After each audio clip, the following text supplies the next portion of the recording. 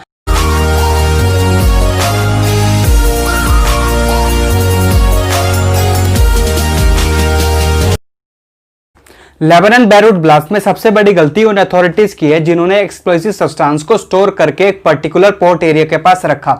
तो इसी से जुड़े हुए लेबनान की सिक्योरिटी सर्विसेज के हेड मेजर अब्बास इब्राहिमी ने एक इंटरव्यू दिया है नेशनल न्यूज एजेंसी को, जिसमें उन्होंने ये कहा है कि हमने कई साल पहले एक जगह से इंपाउंड किए थे एक्सप्लोसिव सब्सटेंस को जो हमने पोर्ट एरिया के पास स्टोर करके रखे हुए थे।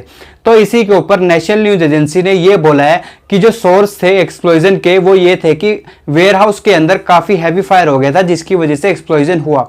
तो इसी के ऊपर प्रेसिडेंट लेबनान के माइकल ऑन ने यह बोला है जो हमने 2750 टन अमोनियम नाइट्रेट को यूज करने के लिए रखा हुआ था फर्टिलाइजेशन के लिए और बॉम्बिंग के लिए, वो हमारा फ्लो था, हमने उसको ढंग से नहीं किया, हमारी नेग्लिजेंस की वजह से यह ब्लास्ट हुआ है। तो मुझे इन पर इनका स्टैंड बहुत अच्छा लगा क्योंकि इन्होंने बिल्कुल सच बोला और अपनी गलती को माना। अगर हमारे देश में ऐसा हुआ होता तो इसको सरे से निकाल दिया जाता और लोग दूसरों पर इल्जाम लगाने में लग जाते।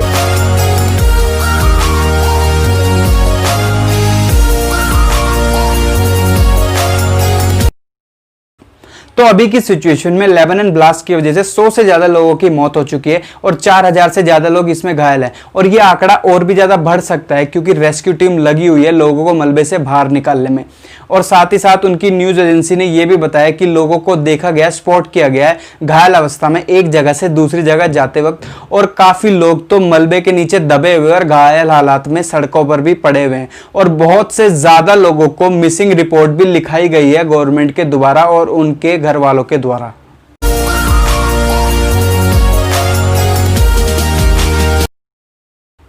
अकॉर्डिंग टू माई ओपिनियन ये पूरी तरह से गवर्नमेंट और गवर्नमेंट अथॉरिटीज का नेग्लिजेंस था, क्योंकि उनको पता था कि इतना एक्सप्लोजिव सब्सटेंस उनके पास स्टोर्ड है और उसके बाद भी उन्होंने इसके लिए कोई प्रॉपर मेजर्स नहीं लिए और इसकी वजह से 1 लाख लोग इफेक्ट हुए हैं। और अब ये सिचुएशन और भी ज्यादा वर्स होने वाली है लेबनान के लिए, क्योंकि हम पहले ही कोरोना पैंडेमिक से जूझ रहे थे, हमने वहां पर इतना इन्वेस्ट किया हुआ है और इसके बाद इतना बड़ा जो इनके ऊपर ये संकट आ चुका है, इसके बाद इनको बहुत ही ज्यादा प्रॉब्लम होने वाली है। तो अगर ये वीडियो आपको अच्छी लगी तो मेरे चैनल को लाइक करें, सब्सक्राइब करें, शेयर करें। मेरी इंस्टा आईडी नीचे आ रही होगी, मुझे वहां भी फॉलो करें। और एक और चैनल है, उसका लिंक डिस्क्रिप्शन में दिया हुआ है, आप मुझे वहां भी फॉलो करें। और कमेंट में जरूर बताएं आपका क्या ओपिनियन है इसके रिगार्डिंग। Thank you.